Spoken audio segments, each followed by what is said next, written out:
গামলা ভৰ্তি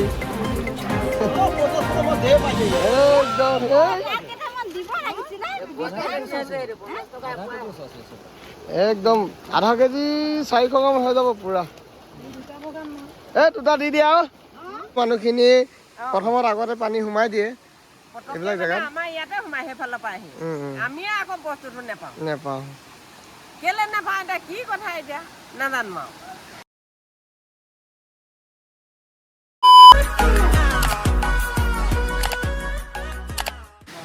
এইয়া বৰ্তমান মই দেখুৱাই আছোঁ আপোনালোকক আমাৰ খুমটাই বগৰণি আৰু খুমটাই হালদিবাৰীকে ধৰি আমাৰ ইয়াৰ ওচৰ চুবুৰীয়া যিসকল লোক আছে আৰু মই ইয়াত বানপানীত আমাৰ যিসকল লোক কষ্টত দুখে ভাগৰে কেনেকৈ অতিবাহিত কৰি আছে সময়খিনি মই ৰিংকু দাক মই সেইখিনি কথা অকণমান আমাৰ ইয়াৰ অভিজ্ঞতাখিনি হয়। আমাৰ আজি 3 দিন ধৰি বানপানীত আমাৰ একেবাৰে অৱস্থা বেয়া হৈ আছে।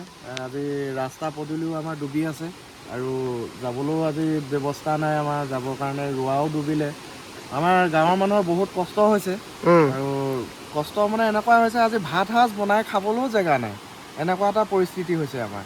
আজি ভিতৰত আমাৰ ভাতৰ চৰু বুলি কওঁ যিটো, য'ত ভাত বনোৱা জেগা, তাতো এআঁঠু পানী, কাৰোবাৰ ঘৰত একঁকাল পানী, এনেকুৱা এটা পৰিস্থিতি হৈছে। আজি কোনোবাই এসাঁজ খাবলৈ পাইছে, কোনোবাই এসাঁজ খাবলৈ পোৱা নাই। সেই তেনেকৈয়ে আজি জীৱন নিৰ্বাহ কৰি আছে। আৰু আজি বৰষুণৰ বতৰ, লগতে বানপানী হৈছে, লগতে ওপৰৰ পৰাও পানী, তলৰ পৰাও পানী। কেনেকৈ কি কৰিব থাকিব পাৰিব মানুহ। এই খুমটাই গাঁৱৰ পৰা ধৰি হালদিবাৰী, বগৰণি গাঁও, এনেকৈ কৰি বহুত 300-400 ঘৰ মানুহ আপোনাৰ বানপানীত ডুবি আছে। আৰু আজি আমাৰখিনি আপোনাৰ যিটো ৰিলিফৰ বস্তু সেইখিনিও অহা নাই। আৰু আপোনাৰ NDF বাহিনীৰ কোনো সুবিধা নাই। যদি আপোনাৰ NDF বাহিনীৰ যদি অকণমানো সুবিধা পায় তেতিয়া আমাৰ হয়তো ৰাইজৰ অকণমান সাহস এটা থাকিব। আৰু ক্ৰমান্বয়ে পানী বাঢ়িহে গৈছে, সেইটো কাৰণে NDF বাহিনী যদি সুবিধা দিয়ে আমাৰ ৰাইজৰ সদায় আপোনাৰ সাহসত ৰাতিটো কটাব পাৰিব বুলি মই আশা কৰোঁ। আৰু ললিত দা, আপুনি কি ক'ব বিচাৰে? আপোনাৰ অভিজ্ঞতাটো কি কৰিব বিচাৰে? মানে এইটো যে আমাৰ ইয়াত দ্বিতীয়বাৰ হৈছে পানী, একচুৱেলি এইটো একদম মানে ৰাইট কথা ক'লে 18 চনৰ লগত পানী, 18 চনত যিটো পানী হৈছিলে আমাৰ ইয়াত, সেইটো একদম সমান বৰাবৰ এইটো লেভেল পানী হৈছে। মানে চাবলৈ গ'লে মানে 1 ছেকেণ্ডৰ মানে ইয়াত পানী মানে ইয়াত ৰখি থকা নাই। পানী একদম ক্ৰমান্বয়ে বাঢ়ি আহিছে। 1 ছেকেণ্ডৰ কাৰণে ৰখি থকা নাই। কাৰণ কেলৈ আমাৰ এতিয়া মোৰ ঘৰ এইটো, মোৰ ঘৰ এইয়া এনেকৈ ভেটা দি থোৱা হৈছে। ভেটা দি থৈছোঁ। মানে গোটেই চব যোগাৰ কৰি থৈছোঁ। মানে খোৱা পানীৰ পৰা ধৰি এতিয়া কাৰেণ্টটোতো ৰাতি এইখিনি খোৱা পানী বটল চব আপুনি নিজে আনিছে? নিজে কিনি আনিছোঁ। এতিয়া খোৱা বস্তু কিনি আনিছোঁ, খোৱা বস্তুৰ পৰা ধৰি চব কিনি আনিছোঁ, পানীৰ পৰা ধৰি চব কিনি আনিছোঁ। আৰু আপোনাৰ খেতি মাটি এইবাৰ কিমান আছিলে? খেতি মাটি মোৰ 13 বিঘা আছিলে ধান খেতি, সম্পূৰ্ণ পানীৰ তলত। সম্পূৰ্ণ পথাৰখন এতিয়া মানে নিৰাশা হৈ পৰে। নিৰাশা মানে তাত সম্পূৰ্ণ যদি পানীৰ তলত যদি ধান থাকে ভৰসা কৰিব নোৱাৰি। তথাপিও আশাবাদী, যদি পানীটো অতি সোনকালে যদি শুকাই যায় মানে কিবা এটা আশা কৰিব পাৰি। আৰু 2-3 দিন থাকি গ'লে আৰু নোৱাৰি আৰু, সেইটো আশা কৰিব নোৱাৰি। মানে ধান যে ভোকত থাকিব লাগিব খাটাং আৰু। আমাৰ দেউতা আছে, দেউতাক আজি কিবা ক'ব বিচাৰে নি? আমাৰ এইটো খুমটাই ৰাজহ চক্ৰৰ অন্তৰ্গত খুমটাই পঞ্চায়ত অন্তৰ্গত। তাৰমানে আমাৰ খুমটাই অঞ্চলটো, খুমটাই পঞ্চায়তটো গোটেই পানীৰ তলত গৈ আছে, বুৰ গৈ আছে। আৰু বিশেষকৈ আমাৰ বগৰণি, লেটকু চাপৰি আৰু হালদিবাৰী ৰাইজে তাৰমানে একদম মানে ভাত খাব নোৱাৰা অৱস্থাত আছে। তাৰমানে চৌকা নায়েই, গেছটো মানে কাৰোবাৰ আছিলে যদিও মানে এতিয়া কাৰোবাৰ নায়েই। এতিয়া গেছবলৈতো জেগা নায়েই। গৰু ছাগলী যি আছে মানে গৰু ছাগলী ৰেল লাইনৰ ওপৰত থিয় কৰি থোৱা হৈছে। আৰু খাদ্য যোগান একো মানে চৰকাৰৰ ফালে কৰা একো নাই। ঔষধ পাতিৰ মানুহবিলাকৰ জ্বৰ চৰ হৈছে যদিও মানে পানী লগা জ্বৰ হৈছে, এইবিলাক হৈছে। কিন্তু কথা হ'ল যে মানে এই ঔষধ পাতিও মানে চৰকাৰৰ ফালৰ পৰা একো সা সুবিধা নাই। ৰিলিফ কেম্পটো লিষ্ট কৰি নিছে, কিন্তু এতিয়ালৈকে তাৰমানে বৰ্তমানলৈকে আমি একো ৰিলিফ পোৱা নাই। সেয়াই মানে। আৰু খেতি মাটিৰ তাৰমানে মানে 600 বিঘা খেতি মাটি মানে পানীৰ তলত। মানে জুন মাহত এবাৰ পানী হৈ গৈছে বানপানী সেইমতে কঠীয়াবিলাক মাৰিছিলে আৰু তাৰ পাছত তাৰমানে কঠীয়া ৰাইজে যেনে তেনে যোগাৰ চোগাৰ কৰি জোৰ পৰা কিনি কৰি আনি আকৌ ৰুলে কিন্তু এতিয়া চব মাটি মানে ধান খেতি মাটি চব পানী তলত গতিকে চৰকাৰে তাৰ কাৰণে কি পদক্ষেপ ল'ব সেয়াই ঠিক আছে আৰু ললিত দা আমি যে ইয়াত যে ইমান পানী হ'ব বুলি আমি এনেকুৱা ধৰণৰ কোনো এনেকুৱা নটিফিকেশ্যন বা আমাৰ একো মানে জাননী আমি একো পোৱা নাই এনেকুৱা ধৰণৰ পানী বাঢ়ি গ'ল হয়নে নাই কিন্তু এইটো নেপকো দৈয়াঙৰ যি চলি আছে এইখিনি এনেকুৱা হ'ল মানে আজি 2 মাহৰ 3 মাহৰ পানী একেলগে ষ্টক কৰি ৰখা লিখা হৈছে পানী আৰু একে কোবত মেলি দিয়া লিখা হৈছে এৰি দিয়া লিখা হৈছে কিন্তু যদি অলপ অলপকৈ এৰি থকা হ'লে ইমানখিনি ৰাইজে শাস্তি ভুগিব নহ'লেহেঁতেন নালাগে সেইটো হয় এনেই আমাৰ সেইপিনৰ পৰা মানে আমাৰ গাঁও প্ৰধানে যিটো আমাৰ মানে বাৰ্তালাপ কৰিছিলে গাঁও প্ৰধানৰ থ্ৰুৱেদি আমি ক'বলৈ বিচাৰিছোঁ যে ইমান ভয়ানক পানী এটা হ'ব বুলি গাঁও প্ৰধানে আমাক জনাইছিলে মানে সেই গাঁও প্ৰধানক লৈয়ে মই মানে কি আৰু ক'বলৈ মানে হেৰি হওক মানে কি মানে এনেকুৱা ধৰণৰ কথা এটা মানে কি কয় হেৰি হ'লে মানে পানীটো আৰু বঢ়াৰ সম্ভাৱনা আছে বুলি কৈছে এতিয়া আমিতো বিশেষ নাজানো তাত কিমান পানী খুলিছে কি কথা আমিতো নাজানো এতিয়া পানীটো বাঢ়ি গৈছে ক্ৰমান্বয়ে এতিয়া আমাৰ ভিতৰতো প্ৰথমতে এআঁঠু আছিলে তাৰপিছত এককাল হ'ল তাৰপিছত এবুকো হ'ব তাৰপিছত এৰিঙি হ'ব তেনেকৈতো বাঢ়ি বাঢ়ি ক্ৰমান্বয়ে গৈ থাকিব ন হ'ব ন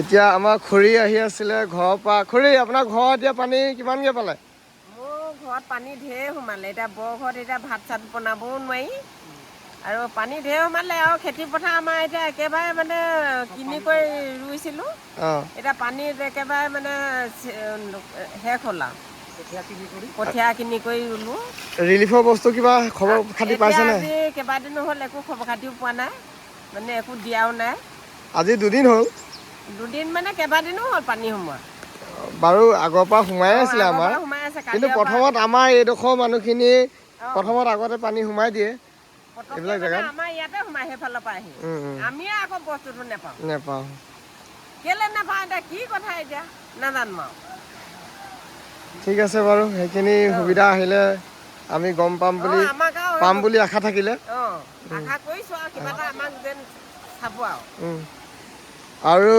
মই আপোনালোকক দেখুৱাম ইয়াত আমাৰ ল'ৰাসকলে বা ডেকা লোক যিখিনি আছে ইয়াত মানে মাছ ধৰা পদ্ধতি বা কি ধৰণৰ মাছ পাইছে সেইখিনি আপোনালোকক দেখুৱাম আৰু মাছ যে ফিচিং কৰি আছে সেইখিনি আপোনালোকক দেখুৱাম আৰু ইয়াত চাওক পানীৰ সোঁত কেনেকৈ বৈ আছে আপোনাৰ ৰাস্তা একদম পূৰা পানীত ডুবি আছে আৰু সেইফালে চাওক টেনৱালি ফালে একদম পূৰা জাল বাই আছে আৰু ইয়াতো আগত জাল বাই আছে কিন্তু এইটো ঘৰলৈ মন কৰক এইটো ঘৰ একদম পূৰা পানী মানে লেভেল হৈ যাব যেন লাগিছে আৰু ভেটি পূৰা ডুবি গ'লগৈ আৰু এই পথাৰবিলাক এইবিলাক আমাৰ পথাৰ কিন্তু এতিয়া পথাৰ চব পানী তল গৈছে ৰাহুল পানীত মজা কৰি আছে ইয়াৰ আগৰবাৰ যি পানী হৈছিলে জুলাই মাহত পানী বহুত খুব কম আছিলে এইটো ৰাস্তা এইটো ব্লক ৰাস্তা হয় এইবিলাক CC ব্লক বুলি কয় কিন্তু এই ৰাস্তাটো ব্লক থকাৰ কাৰণেহে মানে ভাঙিব পৰা নাই কিন্তু দুই চাইডে ঢালাই থকাৰ কাৰণে মানে ভাঙিব পৰা নাই যদি ইয়াত শিলগুটি বা এনেকুৱা ধৰণৰ পকী ৰাস্তা থকা হ'লে আজি এইটো ভাঙিলেহেঁতেন ইমান সোঁত গৈছে ইয়াত আৰু সেইটোৱে কওঁ আৰু এইটো ৰাস্তা আৰু অলপ ওখ হ'ব লাগিছিলে কিন্তু এয়া মনটোৱে ইয়াত জাল মাৰি আছে ভাল লাগিছে ন জাল মাৰি মাছ কিমান পালি কেইজন পাইছে বোলে আৰু এয়া হৈছে আমাৰ আগতে থকা এয়া বৌহঁতৰ আজি ইয়াত কেম্প কৰি থকা হৈছে খোৱা পানীৰ সুবিধা নাই এয়া ইয়াত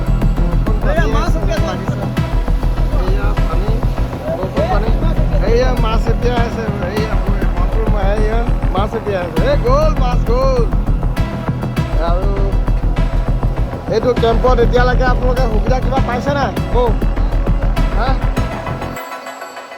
অঁ একো দিয়া নাই ন এতিয়া আপোনাক খবৰ দিছে নাই ৰিলিফত কোনোবা মানুহ ধৰি লওক ক'ৰবাত কেম্প আছে বা নাই এতিয়া আপুনি কেম্পত গৈ থাকিব পাৰিব নাই অঁ ইয়াত বুলিয়ে বা আপুনি ধৰি লওক পানী যদি বেছি হয় পানী বেছি হ'লে কি কৰিব অঁ পানী হ'লে বেছি হ'লে যাবই লাগিব কিন্তু কেম্পৰ সুবিধা এতিয়া যদি বাহিৰত দিয়া হয় তেতিয়াহ'লে আপুনি ইয়াত যাবই লাগিব নিশ্চয় তাৰ কাৰণে আমি আৰু ইয়াত টোপনি ক্ষতি কৰিবই লাগিব শুব নোৱাৰে ইয়াত কেনেকৈ হ'ব জেগাই নাই আৰু ইয়াত গৰু ছাগলীবিলাক মানে ৰাস্তাৰ ওপৰতে ৰখা হৈছে কাৰণ মানে চবফালে পানী হ'ল ইয়াত আছে বৌহঁতৰ ঘৰৰ গৰু আৰু আমাৰ ঘৰৰ গৰু আছে ইয়াত আৰু এই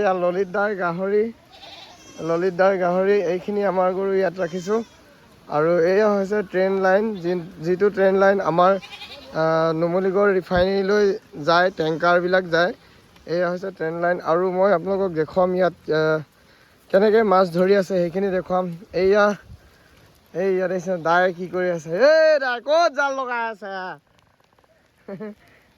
একদম মানে মাছ নেৰে আৰু ধৰিবই আৰু আজি হোটেল লৈ গৈছে ন হা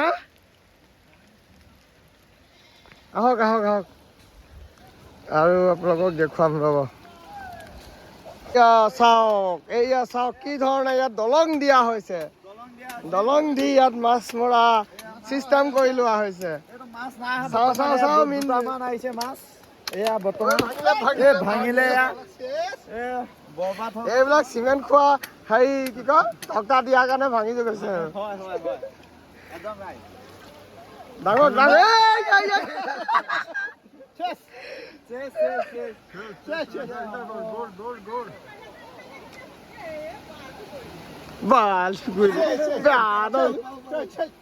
আহিছে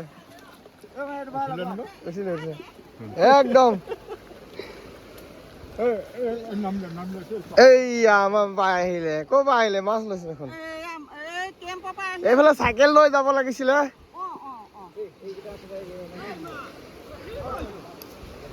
এইয়া চাওক এইয়া এইফালে মাছ ধৰিছে কেনেকৈ চাওক এইয়া চাব দেই মাছ আহি গ'ল মাছ এইয়া এইফালে গামলাত ভৰ্তি একদম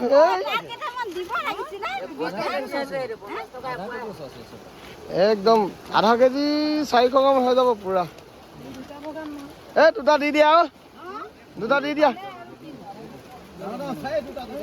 এইয়া দুটা দি দিব দাদাই এয়া হ'ব চবে আৰু মিলা মিলিকে আৰু ভাল পাই থাকিলে হ'ল আৰু এইয়া আকৌ আহি গ'ল মাছ দেখিছেনে আৰু এইফালে মাছ দেখুৱাম আপোনালোকক এইয়া আছে আমাৰ এইয়া দেখিছেনে বলিন দা একদম মজা মাৰি আছে ইয়াত এইয়া আমাৰ শচীন দাই মাছ ধৰিছে দেখুৱাম মই এইয়া ৰিলিফৰ বস্তু একো নাই মাছ অকল মাছ শচীন দা মাছৰ খবৰ কেনে কওক এইয়া চাওক